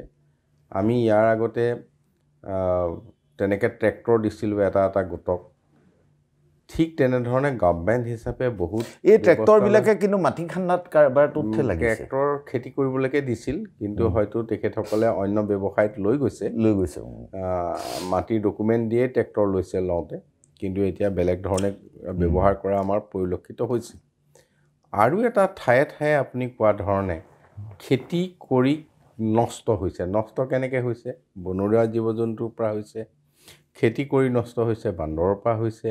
গতিকে এনেকুৱা ধৰণে এই গোটেই ক্ষেত্ৰখনত কিছু আপুনি কোৱাৰ নিচিনা এটা ইউনিট হ'ব লাগিব। সি সমবায় হওক, গোট হিচাপে ইউনিট নহ'লে এইটো ছাকচেছ নহয়। গোট হিচাপে হওক, মানে কমন এফৰ্ট। ইয়াৰ কাৰণে এটা যি নামৰে কৰক, সমবায় নামৰে কৰক, বেলেগ গোট হিচাপে কৰক, যি কৰক, কমন এফৰ্ট এটা লাগিব। আমি কলিয়াবৰতে এতিয়া কেইবাখনো আমি তেনেকৈ সমবায় কৰিছোঁ। কৰা তেখেতসকলক সকলো প্ৰকাৰে সহায় কৰা হৈছে। তেখেতসকলে সেইধৰণে বহুতখিনি উৎপাদন তেওঁলোকে বৃদ্ধি কৰিছে। এতিয়া মই যিটো কৃষিমন্ত্ৰীৰ পৰা জানিব পাৰিছোঁ, যথেষ্টখিনি কৃষিৰ উৎপাদন এতিয়া পোনপটীয়াভাৱে বিদেশলৈ অসমৰ পৰা যায়, কাৰ্গোত ডাইৰেক্ট যায়। গতিকে এই ক্ষেত্ৰখনত বহুখিনি আমি আগবাঢ়ি গৈছোঁ যদিও ইয়াক বৃত্তিগতভাৱে আগুৱাই নিয়াৰ এতিয়া গাঁৱৰ মানুহলৈ মানে লৈ যোৱা বাৰ্তাটো লৈ যোৱাৰ এটা লেপছ আছে। ইয়াত এটা অৱকাশ আছে। আমি আৰু ইয়াক প্ৰফেশ্যনেলিজিমটো ইয়াত আনিব লাগিব। গতিকে এতিয়া কৃষি ভূমি বুলি ক'লে কেতিয়াবা আমি ইণ্ডাষ্ট্ৰিয়েলে ট্ৰেন্সফাৰ কৰিছোঁ, কেতিয়াবা আমি কৃষিভূমিক আমি অনুপযোগী কৰি তুলিছোঁ যে তাত আমি মাটিখিনি খান্দি বিক্ৰী কৰি দিছোঁ, বা এনেকুৱাও কৰা নাই যে ফিচাৰীকে ভালকৈ কৰি দিছোঁ, সেইটো অল্টাৰনেটিভ এটা উৎপাদন হ'ল, সেইটোলৈও যোৱা নাই। সেই মানে হয়তো আনইউজড হৈ গ'ল সেইখিনি মাটি। এনেকুৱা কিছুমান কথা আছে যিখিনিত এটা ইয়াত প্ৰপাৰ ডিৰেকশ্যনৰ প্ৰয়োজন আছে। ডিৰেকশ্যনেই নহয়, ইয়াক অলপ বাধ্যবাধকতাৰ ভিতৰলৈ অনাৰো প্ৰয়োজন আছে। গতিকে এইটো বিষয়ে আপুনি যথেষ্টখিনি এটা আজি আমি আলোচনা নকৰা কিন্তু মানুহৰ মনত থকা এটা বিষয় আপুনি উলিয়াইছে। আৰু বহুতে গৰু চোৰৰ কাৰণে পশুপালনৰ ক্ষেত্ৰত হাত দাঙি দিছে। একমাত্ৰ এইটো ৰোধ কৰিব নোৱাৰিলে মানুহৰ ঘৰৰ গোহালি গৰু এতিয়া নাইকিয়া আৰু গোহালি নোহোৱা মানে খেতি নোহোৱা, সেই পৰ্যায়লৈ গৈ আছে। আৰু সেইখিনি মই নিজে মোৰ ঠাইত মই দেখিছোঁ, আমি যথেষ্ট ৰোধ কৰিছোঁ। এতিয়া যথেষ্ট ৰোধ কৰিছোঁ, পুলিচ প্ৰশাসনে বহু ব্যৱস্থা লৈছে। কিন্তু ইয়াৰ ৰোধটো যদি আমি শেষ কৰিব নোৱাৰোঁ, সৰ্বাত্মক যদি নহয়, এইটো এটা জেগাত আপুনি এজন মন্ত্ৰী আছে, গতিকে হয়তো প্ৰশাসনে গুৰুত্ব দিছে, য'ত মন্ত্ৰী নাই গুৰুত্ব নাই। সেইটো এটা চৰকাৰীভাৱে আপোনালোকে যদি এইটো নকৰে, তেনেহ'লে খেতিক কিন্তু খিলঞ্জীয়াৰ হাতত ৰাখিব পৰা নাযাব। গতিকে এই বিষয়টো আপুনি যথেষ্ট গুৰুত্বপূৰ্ণ বিষয় উলিয়াইছে। আৰু এই ক্ষেত্ৰখনত যথেষ্ট আগবাঢ়ি আহিছে, কিন্তু ইয়াক আৰু সংগঠিত ধৰণে আমি আগুৱাই লৈ গ'লে আমি নিশ্চয় ছাকচেছ হ'ম। আমি এতিয়া এইটো মাজত যদিও ৰাজনীতিৰ বিষয় নহয়, কিন্তু আমি ভাতমুঠিৰ কাৰণে হাহাকাৰ কৰিবলগীয়া গাঁৱৰ যিটো পৰিস্থিতি, বিনামূলীয়া চাউল গোটেই মানে অনিশ্চিত কাললৈ চৰকাৰে বিনামূলীয়া চাউল খুৱাই থাকিব নোৱাৰে। আৰু সেই বিনামূলীয়া চাউল যোনদিনাই বন্ধ হ'ব, সেইদিনাখনেই এই মানুহখিনি ডকাইতি কৰাৰ বাহিৰে বেলেগ বিকল্প নাথাকিব। এই অৱস্থাটোলৈ নাযাওঁতে মই ভাবোঁ যে আপোনালোকে চৰকাৰে কিবা ব্যৱস্থা ল'ব। এতিয়া আপোনাক মই আকৌ ৰাজনীতিলৈ নিৰ্বাচনলৈ ঘূৰি আহিব খুজিছোঁ। এইবাৰ দুটামান বিষয়ে নিৰ্বাচনত ইছ্যু হিচাপে মূৰ দাঙি উঠিছে। এটা আপোনাৰ ইলেক্ট্ৰেল বণ্ড, তাৰ সবিশেষ ব্যাখ্যালৈ মই নাযাওঁ, যিহেতু ইলেক্ট্ৰেল বণ্ডৰ জৰিয়তে অগপয় পইচা পোৱা নাই বা লোৱা নাই। সেইকাৰণে মই ইলেক্ট্ৰেল বণ্ডৰ, কিন্তু তাৰ এটা এফেক্ট নিশ্চয় ইয়াত আছে, যে সেইটোক যুক্তিৰে তাক খণ্ডন কৰিব লাগিব। সেইটো হ'ল আপোনালোকৰ মিত্ৰগোষ্ঠীৰ চৰকাৰৰ দায়িত্ব। নিৰ্বাচনত কিন্তু তাৰ এটা প্ৰভাৱ নিশ্চয় পৰিব। কংগ্ৰেছৰ পুঁজি বন্ধ কৰি দি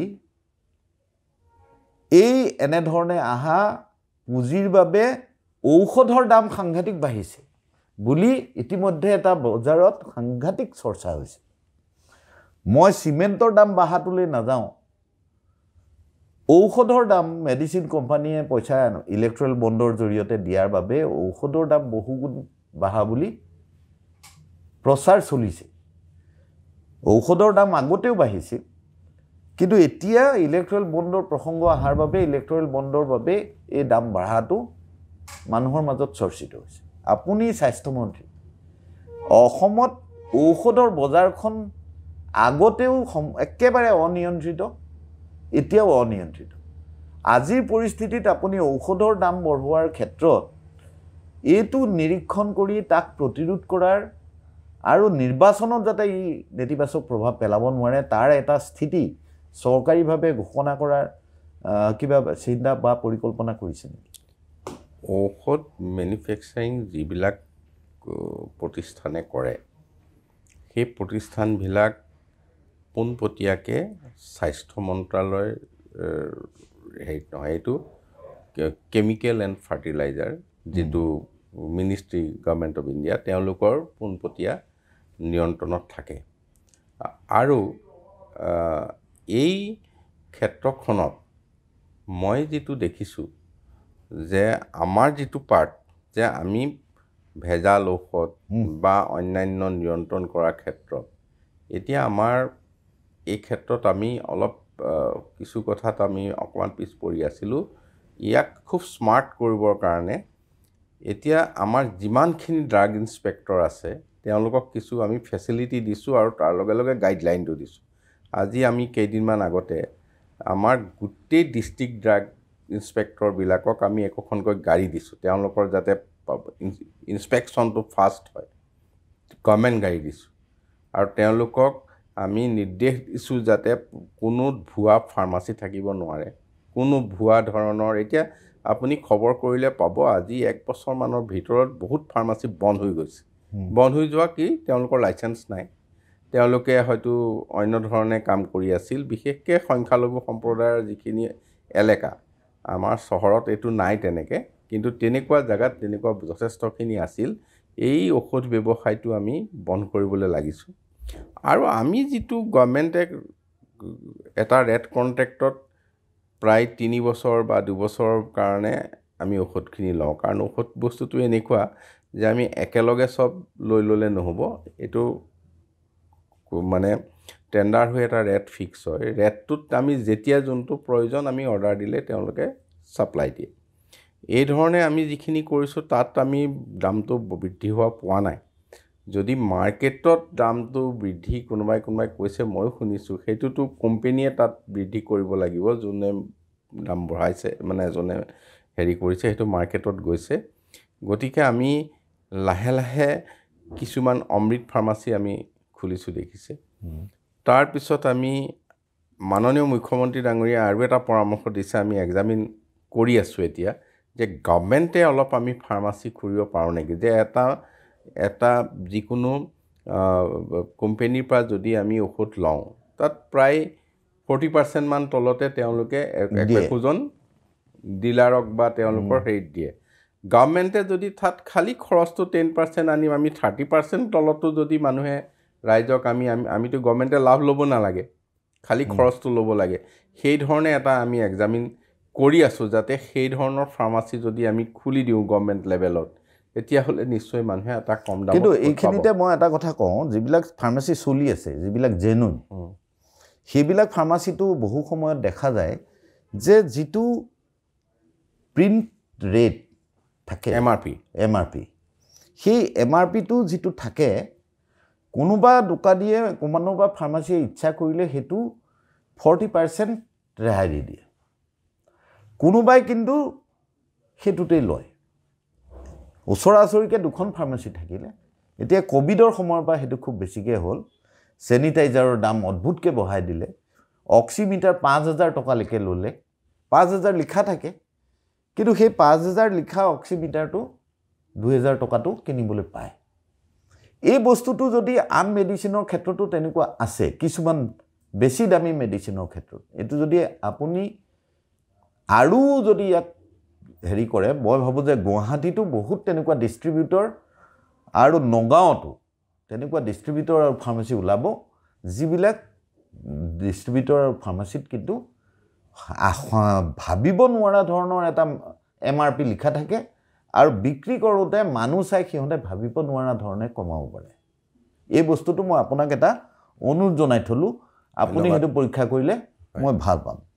এতিয়া আপোনাক আমি ক'বলৈ গৈছোঁ যে আপুনি নিশ্চিত যে ধুবুৰী আৰু বৰপেটা AGPয়ে লাভ কৰিব।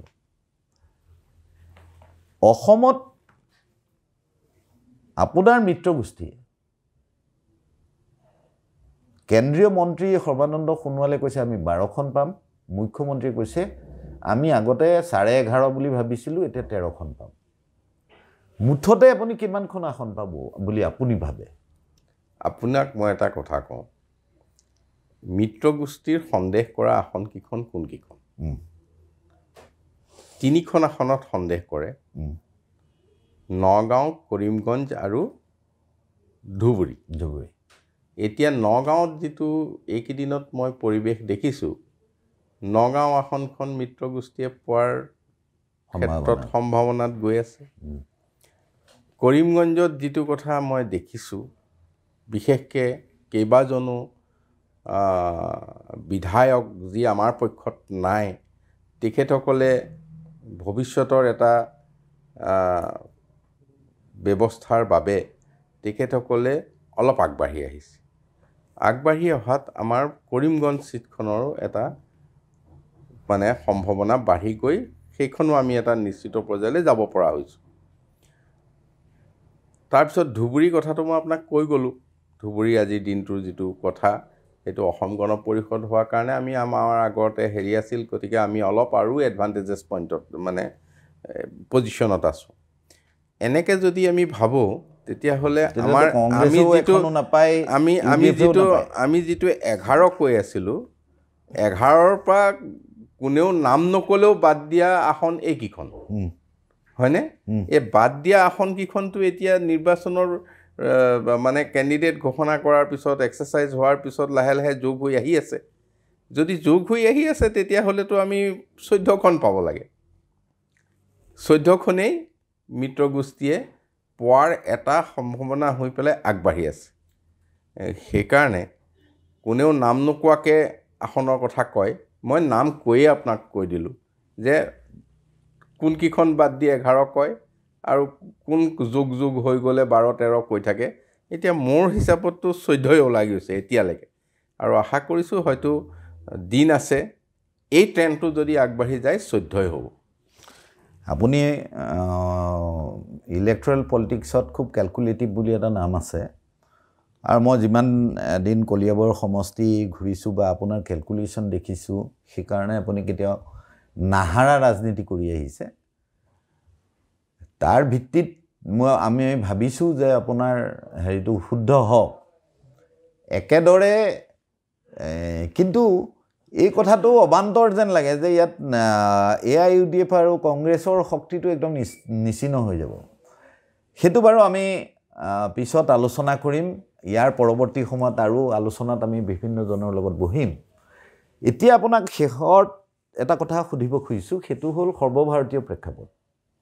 সৰ্বভাৰতীয় প্ৰেক্ষাপটত ভালেকেইখন ৰাজ্যত মিত্ৰগোষ্ঠীৰ NDAৰ গভৰ্ণমেণ্ট নাই, 11খন মানত NDAৰ গভৰ্ণমেণ্ট নাই, আৰু যি বাকী কেইখন আছে, এই ধৰক প্ৰায় 18খন ৰাজ্যৰ ভিতৰৰে কেইখনমানত কিন্তু কংগ্ৰেছ বিৰোধী ঢৌ লাহে লাহে NDA বিৰোধী ঢৌ কিছু পৰিমাণে বৃদ্ধি পাইছে, আৰু কেইখন থকা কেইখনৰ কথাটোতো বেলেগ। তেনেহ'লে বিজেপিয়ে যিটো NDA যিটো দাবী কৰি আছে যে আমি 400ৰ ওপৰত যাম এইবাৰ, আপুনি ভাবেনে যে 400ৰ ওপৰত যাব পাৰিব? এতিয়া নিৰ্বাচনী ৰাজনীতিটো চাব যে দিল্লীত ষ্টেট গভৰ্ণমেণ্টখন আপেক কৰি আছে, কিন্তু পাৰ্লিমেণ্টৰ সময়ত এডভান্টেজটো বিজেপিৰ হয়, মানে NDAৰ হয়। গতিকে MPৰ ক্ষেত্ৰত সেইধৰণে আগবাঢ়ে। মই নকওঁ এইবাৰ ৱেষ্ট বেংগলত চিট বাঢ়িব বা ঠিক তেনেধৰণে বিভিন্ন ঠাইত বাঢ়িব। যেতিয়া মানে চুনামি হয় তেতিয়া কিছুমান কথা গৌণ হৈ পৰে বা এইবাৰ মানে আপোনাৰ মতেদি এইটো এটা চুনামি হোৱাৰ ধৰণে গৈ আছে। প্ৰধানমন্ত্ৰী নৰেন্দ্ৰ মোদী ডাঙৰীয়াৰ নেতৃত্বতো ভাৰতবৰ্ষতো তেখেতক আমি এজন এক্সেপশ্যনেল লিডাৰ হিচাপে পাইছোঁ, আৰু বিশ্বত তেওঁৰ এটা মানে প্ৰথম 2-4জনৰ ভিতৰত তেওঁ প্ৰথম হোৱা যেনে আমি পাইছোঁ। প্ৰথমেই তেওঁৰ মানে তেখেতৰ এটা যিটো পজিশ্যন, গতিকে এইবিলাকৰ যিটো প্ৰভাৱ আজি যদি চাওক বহুত ধৰণে হয় প্ৰভাৱ। এতিয়া আমাৰ ইয়াৰ মানুহ হয়তো কম আছে বিদেশত, কিছুমান ৰাজ্যৰ মানুহ বিদেশত এটা ভাল পজিশ্যনত আছে, আৰু তেওঁলোকৰ যথেষ্টখিনি প্ৰভাৱ এই সময়ত আহে। বেলেগ বেলেগ ধৰণৰ প্ৰভাৱ আমি দেখিবলৈ পাইছোঁ। আজিৰ দিনটোত আমাৰ তৃণমূল পৰ্যায়ৰ ৰাইজেই নহয়, এই নিৰ্বাচনটোত তৃণমূল পৰ্যায়ৰ ৰাইজৰ পৰা ধৰি বিশ্বৰ ৰাজনীতিলৈকে ইয়াত আমাৰ এইবাৰ নিৰ্বাচন মানে প্ৰভাৱ আছে আৰু মই ভাবিছোঁ যে এইবাৰ 400 পাৰ হ'লে একো আচৰিত হ'ব লগা নাই মানে এইবাৰ নিৰ্বাচনে যোৱা বছৰত যিটো বতাহ সৃষ্টি কৰিছিল তাক সুনামিত পৰিণত কৰিব বুলি পেলাই আপুনি মই কৈছে এইবাৰ সুনামিত পৰিণত কৰিব আৰু এইটো 400ৰ ওপৰলৈও আসনৰ সংখ্যা যাব এতিয়া মই একদম শেষৰ প্ৰশ্নটো কৰোঁ শেষৰ প্ৰশ্নটো হ'ল যে আপুনি সুদীৰ্ঘকাল সাংসদ হৈ প্ৰথমে আপুনি সাংসদেই হৈছে তাৰপিছত ৰাজ্যৰ ৰাজনীতিলৈ আহিল ৰাজ্যৰ ৰাজনীতিটো আপোনাৰ 96ত মই ৰাজ্যৰ ৰাজনীতিৰ পৰা 2006ৰ পৰা আহিছোঁ তাকেতো 96ত আপুনি আৰম্ভ কৰিলে লোকসভা তাৰপিছত 2006ৰ পৰা আপুনি কণ্টিনিউৱাছ ৰাজ্যৰ ৰাজনীতিত আছে কলিয়াবৰ সমষ্টিক প্ৰতিনিধিত্ব কৰি হয় এতিয়া অহা বিধানসভা নিৰ্বাচনতো আপুনি কলিয়াবৰক প্ৰতিনিধিত্ব কৰিয়ে থাকিব নে আপুনি আন কিবা দলীয় বিষয় বাবুলৈ যাব সাংগঠনিক কাৰ্যকলাপলৈ যাব ৰাজ্যসভালৈ যাব নে কি লোকসভা নিৰ্বাচনটোতো আপুনি এৰি দিলে চাওক মোৰ নিজা চিন্তাৰে মই গোটেইখিনি কৰিব পৰা অৱস্থাত হয়তো নাথাকে মই যিহেতু এটা দলত আছোঁ দলৰ ডিৰেকশ্যন মতেই থাকিব লাগিব মোক দলে যেনেকৈ ধৰণে ডিৰেকশ্যন দিয়ে মই তেনেধৰণে আগবাঢ়ি যাম ইয়াত কোনো মোৰ দ্বিমত নাই দলৰ ডিৰেকশ্যন মতে দলে যি সিদ্ধান্ত লয় মোৰ ক্ষেত্ৰত সেই সিদ্ধান্তৰে মই আগবাঢ়ি যাম আপোনাৰ মন নে কি কয় মানে মানুহৰ এটা হ'ল যে মই 5 বছৰ আগত ৰাজনীতি তেনেকুৱা আছিল যে মই 3বাৰ ৰাজনীতি কৰিলোঁ এতিয়া আৰু এৰি দিব লাগে যিটো 8বাৰ হেৰি কৰিও আজি ফণীভূষণ চৌধুৰীৰ ৰাইজেও বিচাৰ নাই হয় বহু সময়ত মানুহজনৰ হেৰিত হয়তো ৰাইজো মুগ্ধ হয় যে আমি দিম কিন্তু কোনোবাই সেইটোক আকৌ খামোচ মাৰি ধৰি থাকে নহয় যে খামোচ মাৰি ধৰি থকাৰ প্ৰৱণতাটো আপোনাৰ প্ৰবল হৈ আহিছে নেকি লাহে লাহে মোৰ বৰ বেছি দীঘলীয়াকৈ মই নাভাবোঁ কাৰণ মানুহে কৰিব পৰা অৱস্থাতে সমাপ্ত কৰা ভাল গতিকে এটা পৰ্যায়ত এটা লিমিটত এইখিনি শেষ কৰিব পাৰিলে আৰু তাত এটা টাৰ্গেট থাকিব লাগে নিজে যিখন ঠাইৰ পৰা প্ৰতিনিধিত্ব কৰে ঠাইখনক এটা পৰ্যায়লৈ লৈ যাব পৰা গতিকে মোৰ সেইটোৱেই ইচ্ছা আছে গতিকে মানুহৰ সময় বয়স সকলো কথা চাই এইবিলাক কাম হয় গতিকে মই বৰ বেছি দীঘলীয়া কথা মই নাভাবোঁ এতিয়া আমি আলোচনা সামৰিম আশা কৰিম যে আপুনি মন্ত্ৰী হিচাপে স্বাস্থ্য মন্ত্ৰী হিচাপে অসমৰ স্বাস্থ্য খণ্ডক এটা পৰ্যায়লৈকে হিমন্ত বিশ্ব শৰ্মাই আগুৱাই লৈ গৈছে পৰিকল্পনা তেওঁৰ হয়তো বহুত আছে মেডিকেল কলেজবোৰ হৈছে যদিও তাৰ পৰা চিকিৎসক ওলোৱালৈকে সময় লাগিব সেই পৰ্যায়টোলৈ অহা নাই স্বাস্থ্য খণ্ডত এতিয়াও অসম পৰনিৰ্ভৰশীল মানে যাৰ বাবে যাৰ সুবিধা লৈ ব্যক্তিগত চিকিৎসালয়বিলাক দিনে দিনে জিলাই অদ্ভুতভাৱে এটা ব্লাড বেংক নাই অথচ অপাৰেশ্যন থিয়েটাৰ আছে এটা ICU নাই অপাৰেশ্যন থিয়েটাৰ আছে তেনেকুৱা বহুত ছুপাৰ স্পেচিয়েলিটিৰ নাম দিয়া হস্পিটেল নগৰে চহৰে কাঠফুলাৰ দৰে দিনে দিনে গজি উঠিছে এইবিলাকে কিন্তু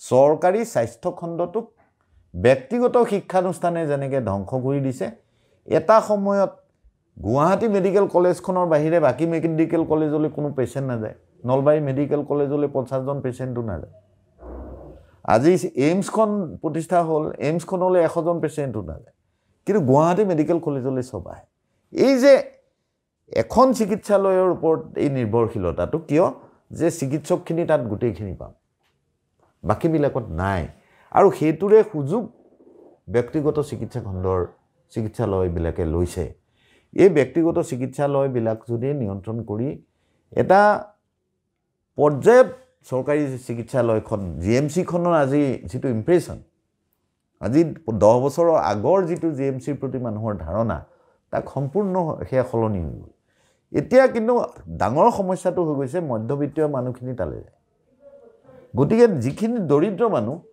যাৰ কাৰণে নিৰ্ভৰশীল আছিল সেইখন তেওঁলোকৰ জাগাই নোহোৱা হৈ যায় এই অৱস্থাটো হৈছে সেইবাবে মই ভাবোঁ যে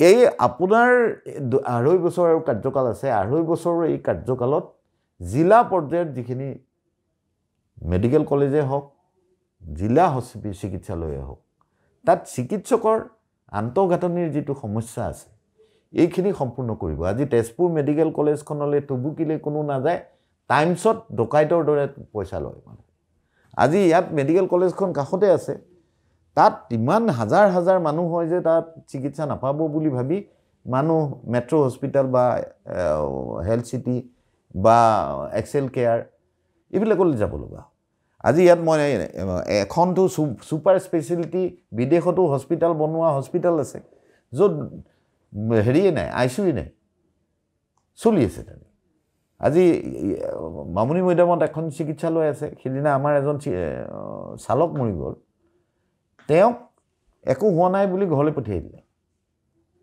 যাৰ বাবে তেওঁৰ মৃত্যু হ'ল এই এনেকুৱা ঘটনা হৈ থাকে এইটোত আমি আশা কৰিম যে আপুনি স্বাস্থ্যমন্ত্ৰী হৈ থাকোঁতেই এক মাইলৰ খুঁটি হিচাপে এই বস্তুটোক এটা এক মানে চূড়ান্ত মানে টপ প্ৰায়ৰিটি দি এই খণ্ডটোক আৰু এক ধাপ আগলৈ লৈ যোৱাত ব্ৰতী হ'ব কৃষি খণ্ডক পুনৰ সংগঠিত কৰাত ব্ৰতী হ'ব এজন জাতীয়তাবাদী নেতা হিচাপে আৰু জাতীয়তাবাদী চেতনাৰ মানুহখিনিক সংগঠিত কৰাত ৰাজনৈতিক ক্ষমতাৰ তাগিদাতকৈ বেছি তাগিদা অন্তৰত লৈ তেওঁলোকৰ স্বাৰ্থক অগ্ৰাধিকাৰ দি আগবাঢ়িব তাকে আহ্বান জনাই অকণমান ক'ব পাৰিম নেকি বাৰু আপুনি মোক ক'বলগীয়া নাছিল কিন্তু স্বাস্থ্য খণ্ডৰ কথাটো আপুনি মোক বহুখিনি ক'লে সেইকাৰণে মই অকণমান উনুকিয়াই দিছোঁ স্বাস্থ্য খণ্ডত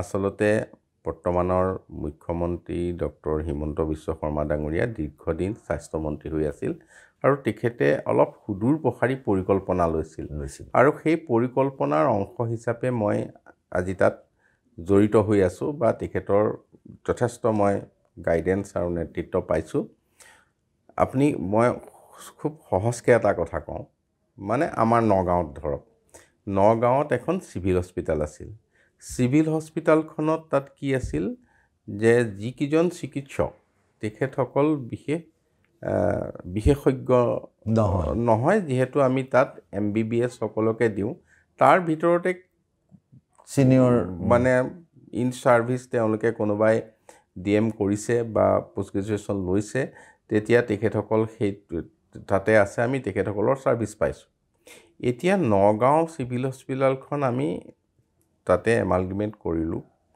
আমাৰ মেডিকেল কলেজৰ লগত মেডিকেল কলেজখনত এতিয়া আপুনি চাওক যে প্ৰত্যেকটো বিভাগৰ 3-4-5জনকৈ প্ৰফেচাৰ আছে প্ৰফেচাৰ হোৱাৰ লগে লগে তেখেতে ইয়াৰ আগতে হয়তো GMCত প্ৰফেচাৰ আছিল বা AMCত আছিল ক'ৰবাত আছিলে তেখেতসকলকে আমি তাত দিছোঁ গতিকে professor associate professor assistant professor গতিকে প্ৰতিটো বিভাগত একোজন বিশেষজ্ঞ মানে এটা বিশেষজ্ঞৰ টীম আহি গ'ল টীম আহি যোৱাত আপুনি চাওক যে আগৰ নগাঁৱত যিখিনি চিকিৎসা চিভিল হস্পিটেলত উপলব্ধ হোৱা নাছিল এতিয়া মেডিকেল কলেজখনত সেইখিনি উপলব্ধ হ'ব আমি ইকুইপমেণ্টবিলাকো লাহে লাহে MRI স্কেন CT স্কেন এইবিলাক আমি যা যোগাৰ কৰি দি আছোঁ আৰু সাধাৰণ মানুহৰ যিটো কথা ক'লে এতিয়া আপুনি চাব যিমান মানুহৰ হাতত ৰেচন কাৰ্ডখন আছে তেওঁলোকৰ হাতত এখন হেল্থ কাৰ্ড আছে তাত 5 লাখ টকা গোটেই পৰিয়ালতে গোটেই বছৰটো ধৰি চিকিৎসা পায় এখন নাৰ্ছিং হোমত চিকিৎসা কৰিবলৈ গ'লে হয়তো খৰচ তাত বেছি আছে কিন্তু মেডিকেল কলেজত চিকিৎসা কৰিলে 5 লাখ টকা তেওঁৰ মানে পটকে শেষ নহয় বহুত দিন চিকিৎসা বহুতখিনি তেওঁ তাৰ পৰা পাব ইয়াত ৰেটবিলাক আমাৰ বহুত কম গতিকে এই যিটো ব্যৱস্থা আমি লাহে লাহে যদি চাই যাওঁ আমাৰ তেজপুৰত চিভিল হস্পিটেলখনো চলি আছে আৰু ইখনো চলি আছে মানে আমাৰ মেডিকেল কলেজ লখিমপুৰত মেডিকেল কলেজ চিভিল হস্পিটেল আমি এখন কৰিলোঁ তাত চলি আছে ডিব্ৰুগড়খন সকলোতকৈ পুৰণা 72 বছৰ ওপৰ হ'ল তাৰপিছত তিনচুকীয়াখন আমি ইতিমধ্যে আৰম্ভ কৰিলোঁ এবাৰ পাৰ্মিশ্যন পালে আমাৰ হৈ যাব যোৰহাটখন বহুত ভাল ধৰণে আগবাঢ়ি গৈ আছে শিৱসাগৰত এইবাৰ আমি ফাউণ্ডেশ্যন কৰিছোঁ, চৰাইদেউ 1.5 বছৰমানৰ ভিতৰত হৈ যাব। মই এটা জাগাৰ এটা ছাইডৰ পৰা কৈ আছোঁ, এনেকৈ যদি ভাবে অসমত এনেকৈ গৈ গৈ আজি তিনিচুকীয়াখন হ'লে 13খন হ'ব এইবাৰ, আৰু 23খন মেডিকেল কলেজ আমি ভাবিছোঁ 2-2.5 বছৰৰ ভিতৰত আমি কৰিব পাৰিম। আৰু আমি আপুনি কোৱা বিষয়টো ভাবিছোঁ ডক্টৰৰ ক্ষেত্ৰত কম হ'ব পাৰে, গতিকে অলপ আউটচোৰ্চ কৰিবলৈ ইতিমধ্যে ঠিক কৰিছোঁ যে বাহিৰৰ পৰা ডক্টৰ আমি কণ্টেক্সুৱেল হিচাপে আনিম। সেই নিৰ্ভৰযোগ্যতাটো এইবাৰতো আমি ভাবিছোঁ, মুখ্যমন্ত্ৰী মহোদয়ে আমাক পৰামৰ্শ দিছে, আমি নকওঁ যে আপোনাক ইমান দৰমহা দিম, আপুনি আমাক কোট কৰক যে আপোনাক কিমান লাগে ৰাইজৰ সেৱাৰ কাৰণে, যে আপোনাক কিমান লাগে। আমাৰ এইবিলাক বাকী ডক্টৰে এটা স্কেল মানে ষ্টেট গভৰ্ণমেণ্টৰ যিটো স্কেল সেইধৰণে পায়। আমি যদি কণ্টেক্সুৱেলত কাৰোবাক আনো তেতিয়াহ'লে আমি এইবাৰ কোট কৰিবলৈ ভাবিম যে আপোনাক কিমান দৰমহা লাগে, সেইধৰণে আমি দিম। বাহিৰৰ পৰা তেনেধৰণে আনিবলৈ আমি ভাবি আছোঁ। আৰু আমি এতিয়া FRU আমাৰ কম আছিল, এতিয়া 100খন FRU এইবাৰ আমি ঠিক কৰিছোঁ, 100খন FRU যাতে C-সেকশ্যন তাত চিজাৰিয়ান হয় বা অন্য ধৰণে। এতিয়া ধৰক আমি মেডিকেল কলেজখন গোলাঘাটত হ'ব, আমি ডিষ্ট্ৰিক্ট হস্পিটেলখন সৰুপথাৰ বোকাখাট চাব ডিভিজন এই দুটাত যাতে আমি আনিব পাৰোঁ, তেনেকৈ আমি বাকী চেণ্টাৰকেইটাও আমি ঠিক কৰিবলৈ চাইছোঁ। এনেকুৱা কিছু পৰিকল্পনা এইবাৰ লোৱা হৈছে। এইটো সমানে ব্যক্তিগত চিকিৎসালয়ৰ যিটো আগ্ৰাসী ভূমিকা, এইটোক যদি নিয়ন্ত্ৰণ কৰা নাযায় তেতিয়া চিকিৎসালয়ৰ ক্ষেত্ৰত চাওক, মানে মই অলপ কথাৰে মই এতিয়া লাহে লাহে চাইছোঁ যে কিছু মানুহে হয়তো মেডিকেল কলেজৰ প্ৰফেচাৰজনেই গৈ কোনোবা সময়ত তাত কাম কৰিছে, তেওঁৰ ট্ৰিটমেণ্টকে ল'বলৈ বিচাৰিছে, মেডিকেল কলেজত যাবলৈ বিচৰা নাই কিয়, তাতে তেওঁ কেবিন এটা লাগে, কেবিন হয়তো তাত ইমান নাই বা এনেকুৱা ধৰণৰ নাই। এতিয়া আমি কেবিন বা অন্যান্য ধৰণৰ কথাখিনিত অলপ গুৰুত্ব দিছোঁ, যাতে কোনো লোকে যি টকা পইচা খৰচ কৰিবলৈ বিচাৰে তেওঁলোকৰো কাৰণেও যাতে এটা সুবিধা থাকে। কাৰণ একেজন ডক্টৰে নাৰ্ছিং হোমত যদি তেওঁ চিকিৎসা কৰিছে, তেওঁৰ লাখ টকা খৰচ হয়, ইয়াত তেওঁৰ হয়তো 10,000 খৰচ নহ'ব বা 15,000 খৰচ নহ'ব। গতিকে এনেধৰণৰ কিছু অল্টাৰনেটিভ কথা আমি ভাবিছোঁ। বহু লোকৰ এতিয়া আমাৰ যিখন কেঞ্চাৰ আমি আৰম্ভ কৰিলোঁ গুৱাহাটীত, কেঞ্চাৰখন আপুনি যদি ভিতৰত গৈ চায়, তাত আমি যথেষ্টখিনি কেবিন ঠিক কৰিছোঁ। মানে এনেকুৱা চুইট কেবিনো আছে, তাত তেওঁৰ কিটচেনো আছে, ড্ৰয়িং ৰুমো আছে, বেডৰুমো আছে, 2টাকৈ বাথৰুমো আছে। গতিকে কোনোবা লোকে টকা পইচা খৰচ কৰিও যদি থাকিবলৈ বিচাৰে তেওঁৰ কাৰণেও সুবিধা আছে। আৰু আপুনি তাৰ জেনেৰেল বেডখনো আপোনাৰ বহুত প্ৰাইভেট নাৰ্ছিং হোমতকৈ বহুত উন্নত। গতিকে আপুনি চাব যে গোটেই চিন্তাটো আৰু মানুহৰ নিডটো, মানুহৰ প্ৰয়োজনটো এই ধৰণে আমি আগবাঢ়িছোঁ। আৰু দুখীয়া মানুহৰ কাৰণে কোনো ধৰণৰ অসুবিধা নোহোৱাকৈ বিনামূলীয়া চিকিৎসা এইটো না সেই বস্তুটো সেই বিষয়টোত প্ৰত্যয় নিয়াব নোৱাৰিলে আপুনি যদি চাই নগাঁৱতে মানে অজস্ৰ এতিয়া এই বাইপাছটোৰ পাৰতে কেইবাখনো হস্পিটেল বহুত হৈছে। এতিয়া নগাঁৱৰ দৰে সৰু চহৰ এখনত, নলবাৰীৰ দৰে সৰু চহৰ এখনত অসংখ্য প্ৰায় ব্যক্তিগত চিকিৎসালয়ৰ প্ৰয়োজন নাই। এই ব্যক্তিগত চিকিৎসালয় মানেই খৰচী চিকিৎসা। খৰচী চিকিৎসা মানে সেই তাত গৈ পেলাই ৰেচন কাৰ্ডখন বা অটল অমৃতখনে কাম নিদিয়ে। সেই বস্তুটো নিয়ন্ত্ৰণ কৰিবই লাগিব। এতিয়া গুৱাহাটী মেডিকেল কলেজত 3,000 পৰা 4,000 OPD হয়। এখন নাৰ্ছিং হোমত কিমান হয়? 10, 15, 20, 25 জন যায় দিনটোত। তেওঁলোকৰ পৰাই গোটেই টকাটো উঠাই দিয়ে নহয়, তেওঁলোকে লয়। কিন্তু ইয়াততো ইমানখিনি মানুহক মেনেজ কৰিব লগা হৈছে, আৰু সেইমতে তাত ব্যৱস্থাবিলাক লাহে লাহে উপলব্ধ কৰা হৈছে। আৰু ইমাৰ্জেঞ্চিটো আমি ছিষ্টেমত লৈ গৈছোঁ। এতিয়া যদি আপুনি মই জানো, মই ইমাৰ্জেঞ্চি ছাৰ্ভিচটো আমি লাহে লাহে তাত এণ্ট্ৰি এক্সিটৰ ৰাস্তাৰ প্ৰব্লেমটো আছে। নাই, এতিয়া আমি লাহে লাহে ইমাৰ্জেঞ্চিটো অলপ ৰিন'ভেট কৰি আমিতো সেই গোটেই ব্লকটো, সেই এৰিয়াটো গ্ৰীণ ব্লক হিচাপে, যে হেল্থ ব্লক হিচাপে ৰেষ্ট্ৰিক্টেড ব্লক কৰি দিয়াটো বিচাৰোঁ, যে তালৈ চব গাড়ী সেই পেনেৰে কাহিলী পাৰলৈ অহা যোৱা কৰিব। বাছো অহা যোৱা কৰিব, টেম্পো কৰিব, ৰিক্সা কৰিব, পাণ দোকানো হ'ব। এই যিটো পৰিস্থিতি হয় এইটো কমপ্লিট বাইপাছ কৰি দি বেলেগ অল্টাৰনেটিভ ৱে দি পেলাই তেওঁলোকৰ বাবে এই কেঞ্চাৰ হস্পিটেল, ছুপাৰ স্পেচিয়েলিটি নিউৰোৰ যিখন হস্পিটেল আছে আৰু মেডিকেল কলেজ এতিয়া মেডিকেল কলেজখনক আমি ৩,২৫০ কোটি টকাৰে ভাৰতবৰ্ষৰ ভিতৰত এখন ১ নম্বৰ হস্পিটেল কৰিবলৈ এইবাৰ বাজেটত আমাৰ আনিছে। প্ৰবেবলি ৩,০০০ বেড থাকিব। বেড হ'ব, বেড হোৱাটোৱে নহয়, আমি চাই আছোঁ প্ৰাগজ্যোতিষ কলেজখন অকণমান আগবাঢ়ি আহিব লাগিব আৰু ৫০০ বেডৰ আমি MCH এখন ঠিক কৰিছোঁ, মাদাৰ এণ্ড চাইল্ড কেয়াৰ। এইখনো ১ বছৰমানৰ ভিতৰত হ'ব। MMCখন ৮০০ বিচনাযুক্ত ছুপাৰ স্পেচিয়েলিটি হ'ব। গুৱাহাটীত এই যিটো ব্যৱস্থা হ'ব, ইয়াৰ পিছত গুৱাহাটীলৈ হয়তো এতিয়াও আমাৰ ওচৰৰ দেশকেইখনৰ পৰা আহে, বাংলাদেশৰ পৰা পেচেণ্ট আমাৰ নিউৰো চেণ্টাৰলৈ আহে, ভূটান, নেপালটো এইবিলাকৰ পৰা আহে ইয়ালৈ। গতিকে আমি হয়তো এইটো এটা মেডিকেল টুৰিজিমলৈ আগবাঢ়ি গৈ আছে। ঠিক আছে, আমি বহু কথা ৰাজনৈতিক বিষয় লৈ আলোচনা যদিও নিৰ্বাচন নিৰীক্ষণ কেইটামান ঘৰুৱা সমস্যাৰ কথা আপোনাক এই চেগতে আমি অনুজ্ঞাই থলোঁ। আমি আশা ৰাখিছোঁ যে আপোনালোকৰ যি পৰিকল্পনা সেইমতে আপোনালোকে ফলাফল লাভ কৰক। যদিও আমি ভাবোঁ যে আমি আপোনালোক অন্ততঃ ৪০০তকৈ ওপৰত ছিট পাব, এই কথাটো আমাৰ ধাৰণা। এতিয়ালৈকে আমি পতিয়ন যাব পৰা নাই আৰু অসমতো ১৪খন আসনেই আপোনালোকে পাব বুলি আমি পতিয়ন যাব পৰা নাই। পালেও আচৰিত হ'ব লগা নাই। ঠিক আছে, আপোনাক ইমানখিনি সময় দিয়াৰ বাবে আপুনি কেইবাটাও আচলতে বিষয় সততে নপতা বিষয় আপুনি পাতিলে, তাৰ কাৰণে মই বহু ধন্যবাদ। আৰু পাতিলে নহ'ব, এইখিনি কাৰ্যকৰী কৰিবৰ কাৰণে আপুনি চেষ্টা চলাব বুলিও আমি আশা ৰাখি নিশ্চয়।